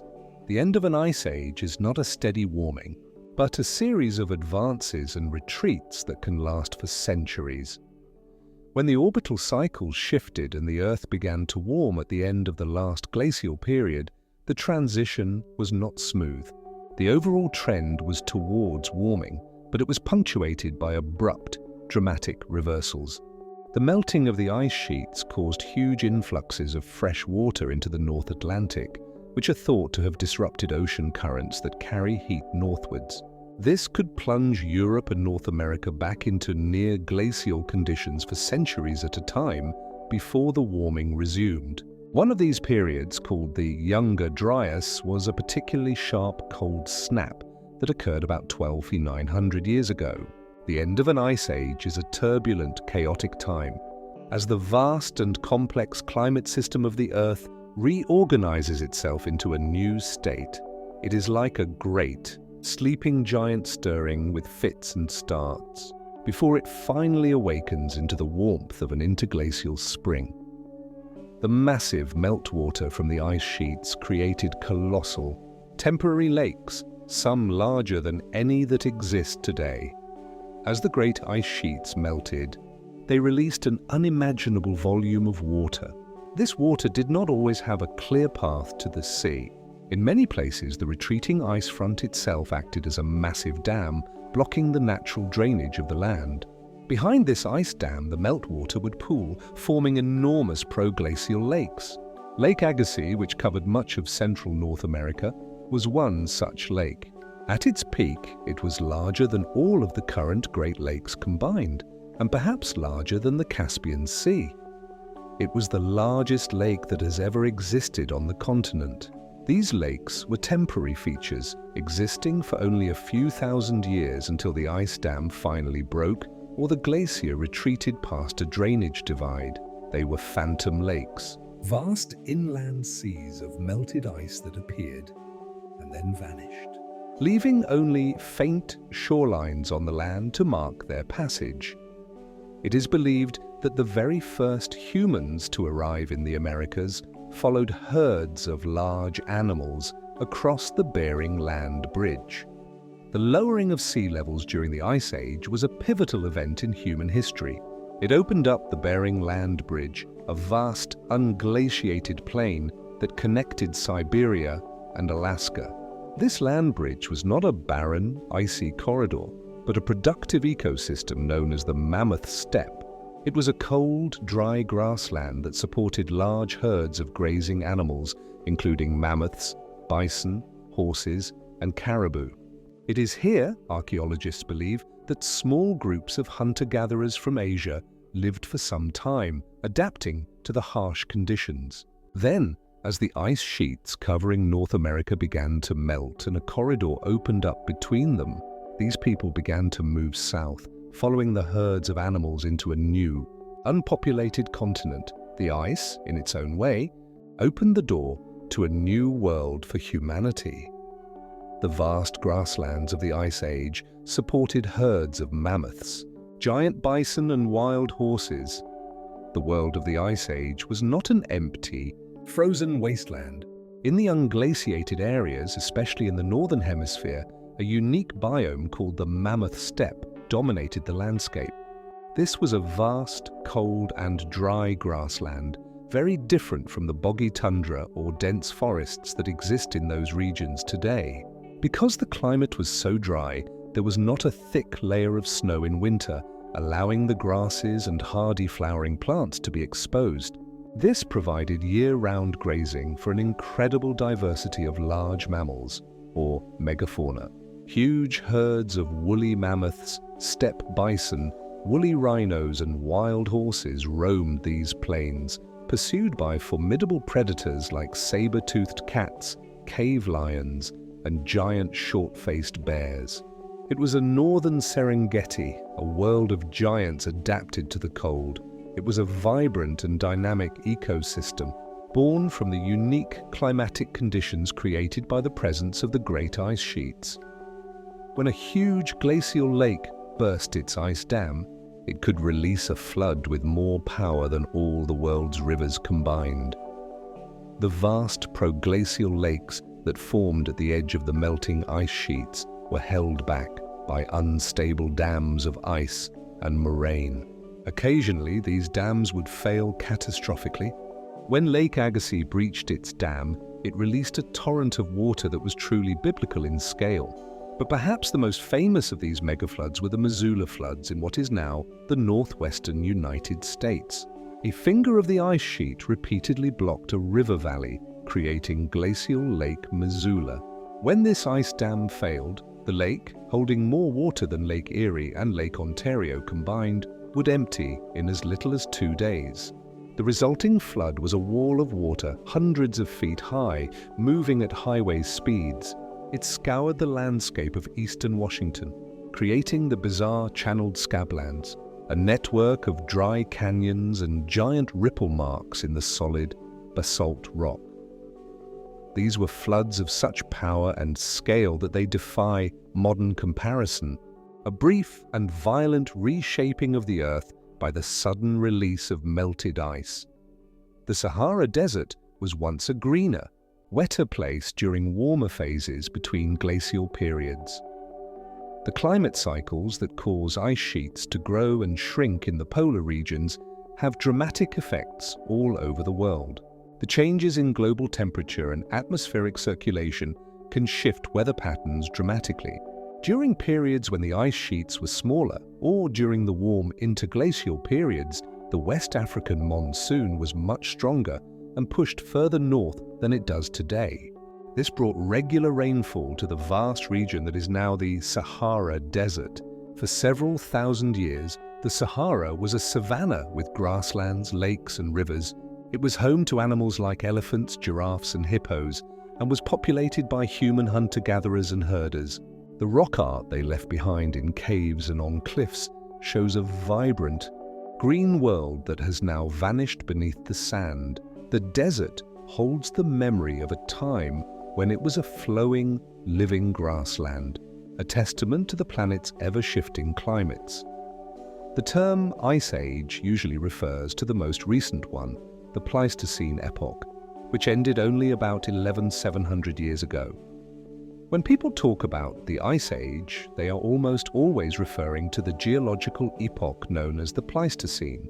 This period began about 2.6 million years ago and ended with the final retreat of the great continental glaciers around 11,700 years ago.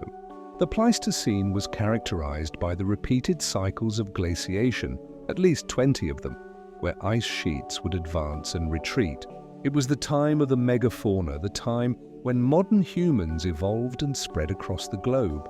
We now live in the Holocene epoch, which is the name given to the current warm interglacial period. The entire story of human civilization, the development of agriculture, the building of cities, the rise of empires, has occurred within this single, relatively stable warm spell since the last of the great ice sheets melted away. Our entire history has been written in a brief, warm chapter at the end of a long, cold book.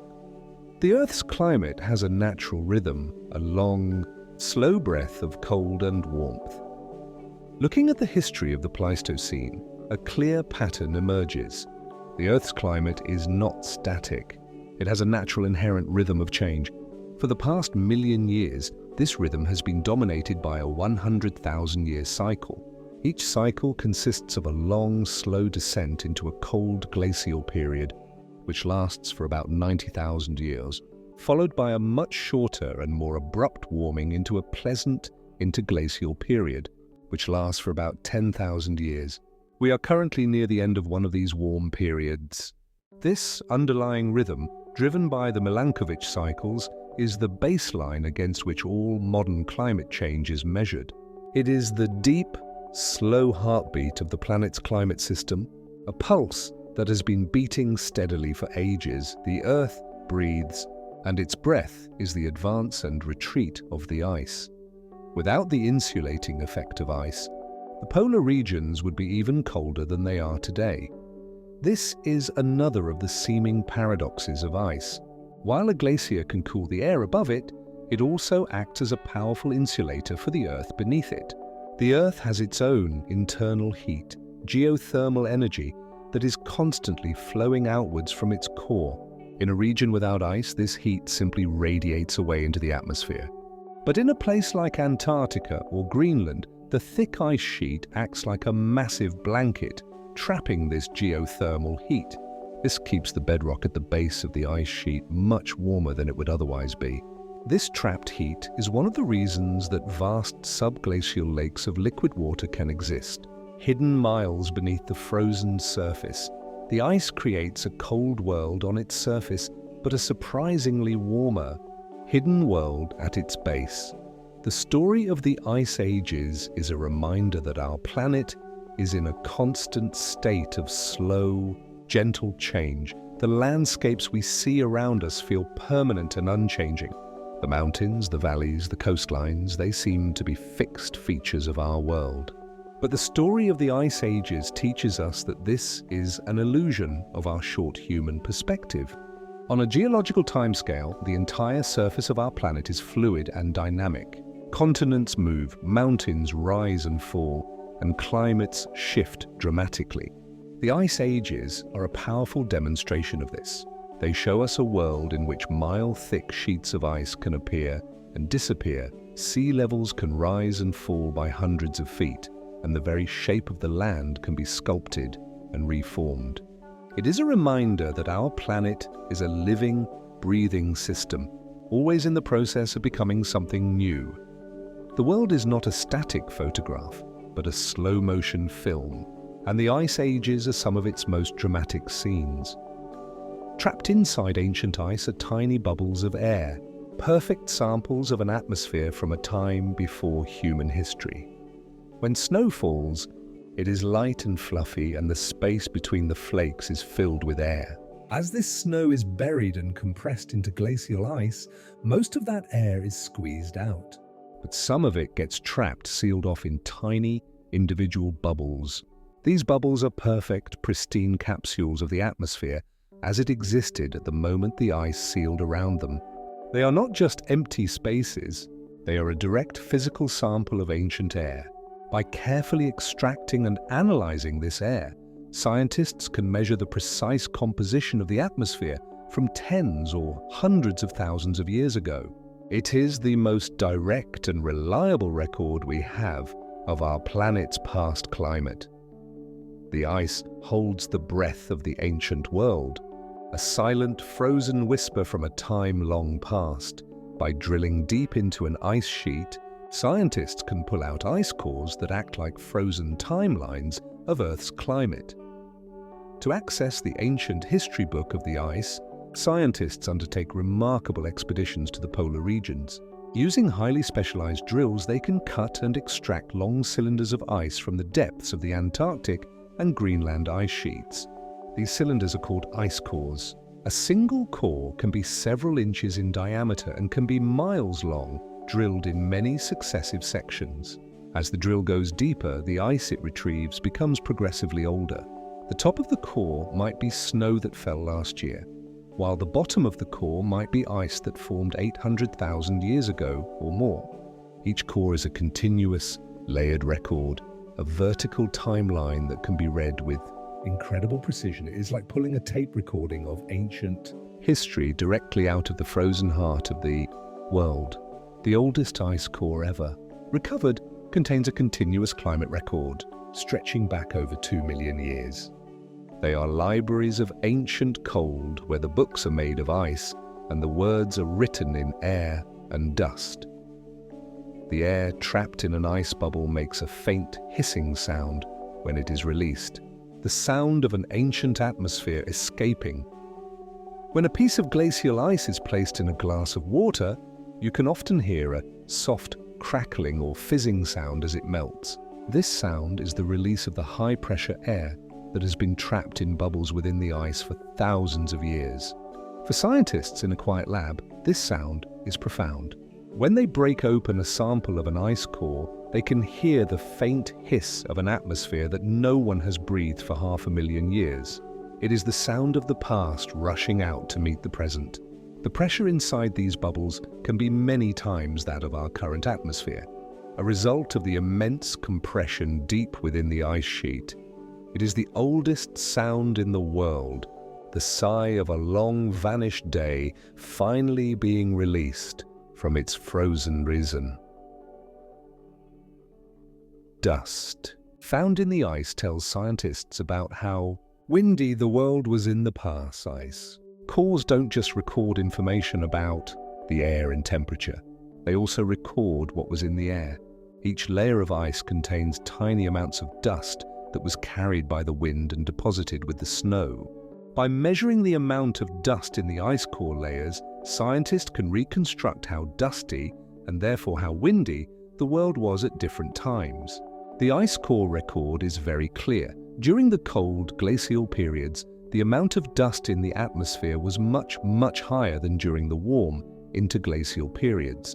This confirms that the Ice Age world was a far windier and drier place, with larger deserts and stronger winds capable of transporting dust all the way to the polar ice caps. The ice is a silent witness, not just to the cold, but to the endless dusty winds that blew across the frozen plains. Some ice cores have even preserved ancient pollen, revealing what kinds of plants grew thousands of years ago. Pollen grains are incredibly tough and can survive for very long periods under the right conditions. Like dust, pollen can be carried by the wind for great distances. When pollen from distant forests or grasslands lands on the ice sheets and is buried in the snow, it becomes part of the permanent record. By carefully examining meltwater from ice core samples under a microscope, scientists can identify these ancient pollen grains. By knowing what kind of plant each pollen grain came from, they can begin to reconstruct what the vegetation was like in the regions surrounding the ice sheets thousands of years ago. It gives them a way to understand how entire ecosystems responded to the shifting climates of the past. The ice holds the tiny, golden ghosts of ancient forests and meadows, a microscopic record of a world of green that existed alongside the world of white. The technology used to drill and analyze ice cores is incredibly delicate and precise. Drilling a hole 2 miles deep into solid ice in one of the most hostile environments on Earth is a monumental engineering challenge. Ice core drills are complex, hollow tubes that carefully cut an annulus of ice, leaving the central core intact. The drilling fluid used to keep the hole open must be carefully engineered so that it doesn't contaminate the core and has the right density and freezing point. Once the core is on the surface, the analysis is equally precise. Instruments have been developed that can continuously melt a section of the core and analyze the meltwater and the air bubbles in real time, providing thousands of data points for every foot of ice. It is a field where cutting-edge technology is used to listen to the faintest whispers from the distant past. It requires the most delicate of modern tools to read, the most ancient of natural texts. They are perhaps the most pristine and detailed natural archive of our planet's past. There are other natural archives of past climate, such as tree rings, deep-sea sediments, and lake beds, but none offer the same combination of detail, length, and direct evidence as ice cores. Deep-sea sediments can provide a very long record, but they don't have the fine year-by-year resolution of an ice core, nor do they contain actual samples of the ancient atmosphere. Tree rings provide annual resolution but only go back a few thousand years. Ice cores are unique because they provide a long, high-resolution record of temperature, atmospheric composition, wind-blown dust, and volcanic activity all in one place. They are the gold standard, the reference against which all other climate records are compared.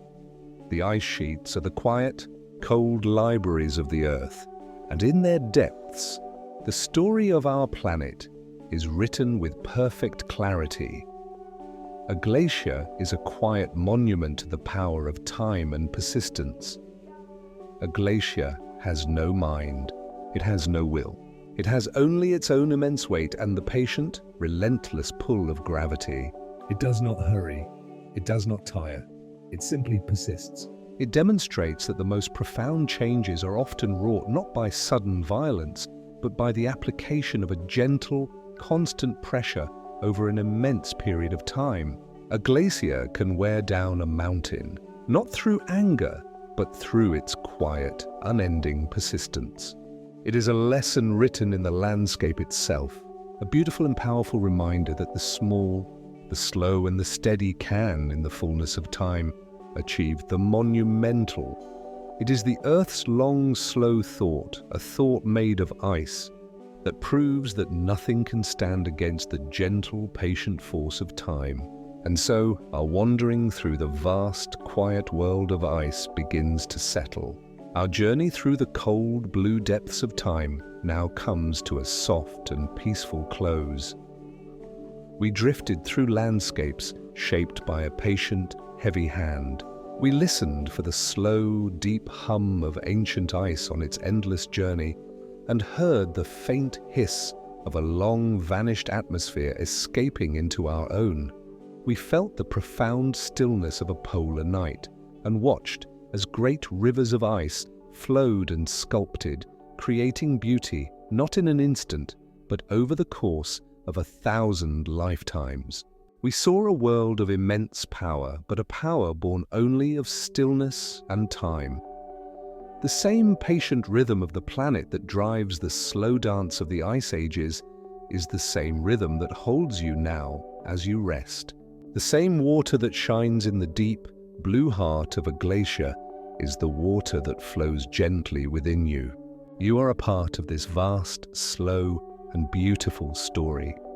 So now let yourself drift completely. Let go of the journey and allow yourself to float into the deep, quiet peace of sleep. Be carried like a single snowflake on a still night, drifting down to rest upon a soft, white world. There is nothing left to do. There is only rest now. Good night. For a long time, the oldest continuous ice core record came from a site in Antarctica called Dome Sea, and it stretched back 800,000 years. But recently, scientists have found a new location, also in Antarctica, where even older ice is preserved. By drilling in the Allen Hills, a region where ancient ice flows up to the surface, they have been able to recover samples of blue ice that are more than 2 million years old. While not a continuous core, these samples provide snapshots of the Earth's climate from a much earlier period. They are helping scientists understand a major shift in the Ice Age cycles, which mysteriously changed from a 41,000-year rhythm to the 100,000-year rhythm we see today. These ancient pieces of ice are invaluable clues to the deepest history of our planet's climate. They are like lost pages from the Earth's diary, offering glimpses into a time when the world's pulse was set to a different beat. The layers in an ice core are like the rings of a tree, with each layer representing a single year's snowfall. In many parts of the Greenland and Antarctic ice sheets, there is a distinct seasonal cycle. The snow that falls in the summer has a different texture and crystal structure from the snow that falls in the cold, dark winter. These differences are preserved as the snow is compressed into ice, creating visible annual layers. By shining a light through the side of an ice core, scientists can often see these layers like faint, horizontal bands. They can then count these layers backwards from the top to determine the precise age of the ice at any given depth, just as one would count the rings of a tree. This annual counting provides an incredibly accurate calendar for the past, allowing scientists to date climate events with a resolution of a single year. The passing of the seasons is written into the ice, a delicate frozen calendar of ancient winters and summers. Scientists can analyze the ancient air to measure past levels of carbon, dioxide and other gases. The tiny bubbles of ancient air trapped in ice cores are perhaps their most valuable feature. Once an ice core is safely in a laboratory, Scientists can place a piece of it in a vacuum chamber and break it open, releasing the trapped air. Highly sensitive instruments can then measure the precise concentration of various gases in that small sample of ancient atmosphere. This is how we know with certainty what the levels of greenhouse gases like carbon dioxide and methane were in the distant past. Ice cores have shown us that for the last 800,000 years, the concentration of these gases has gone up and down in a natural cycle tightly linked to the glacial and interglacial periods. They also show that the levels of these gases today are far higher than they have been at any point in that long history. The ice provides an unwavering baseline, a clear voice from the past that tells us just how much our world has changed. Sometimes, layers of volcanic ash are found trapped in the ice, providing a precise date marker from a known eruption. As scientists count the annual layers in an ice core back through time, the layers can become very thin and difficult to distinguish. To verify their counting, they look for other clues. One of the most useful is volcanic ash. A large volcanic eruption can spew a cloud of fine ash high into the atmosphere, where it can be carried all over the world. This ash eventually falls out of the sky, landing on the surface of the ice sheets where it is buried by the next snowfall. When scientists analyzing an ice core find a thin, dark band of this ash, or tephra, they can analyze its chemical composition. This chemical signature is unique to each volcano and eruption. If they can match it to a known, dated eruption from the geological record, it provides a perfect, independent time marker to confirm the age of that layer of ice. A volcanic eruption writes a single, dark line in the pages of the ice's history book, a bookmark placed by a fiery event in a frozen world. The chemistry of the ice itself reveals the average temperature of the world when that snow first fell. Besides the trapped air, the water molecules that make up the ice are also a powerful source of information. Water, H2O, is made of hydrogen and oxygen atoms. Most oxygen atoms have an atomic weight of 16, but a very small fraction are a heavier version, or isotope, called oxygen 18 when water evaporates from the ocean. The lighter water molecules with oxygen 16 evaporate more easily than the heavier ones. When the climate is cold, this effect is magnified. By measuring the precise ratio of heavy oxygen 18 to light oxygen 16 in the layers of an ice core, scientists can reconstruct the temperature at the time the snow originally fell. A lower proportion of heavy oxygen means a colder climate. This method provides a continuous, reliable thermometer that reaches deep into the past. The ice remembers the cold, not as a feeling, but as a subtle, permanent shift in the very weight of its own atoms. In Greenland, the ice is so deep that the layers near the bottom are stretched paper-thin by the pressure from above. The Greenland ice sheet is nearly 2 miles thick at its center. The ice at the bottom has been compressed by the unbelievable weight of all the ice above it.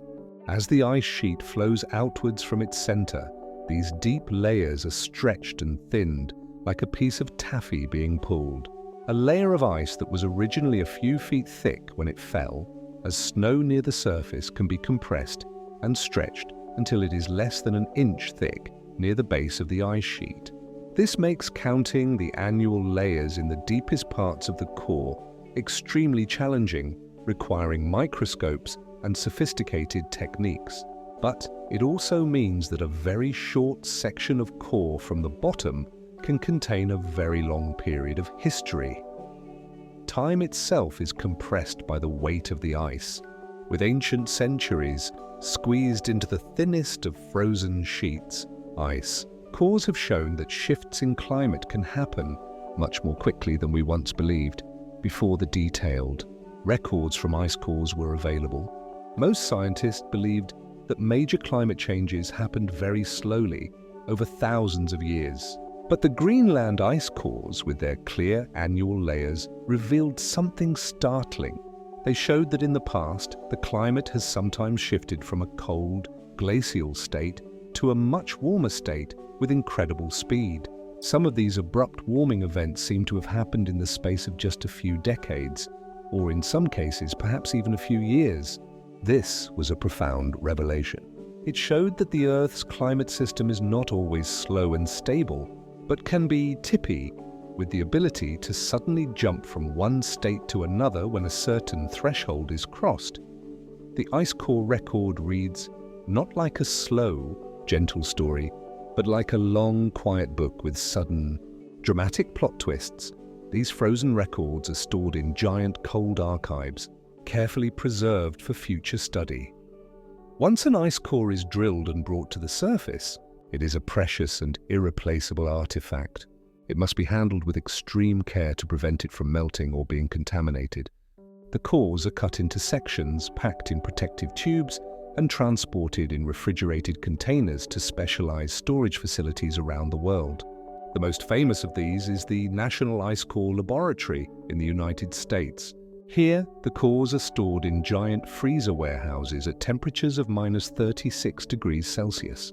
Scientists from all over the world can then request samples from these archived cores for their research.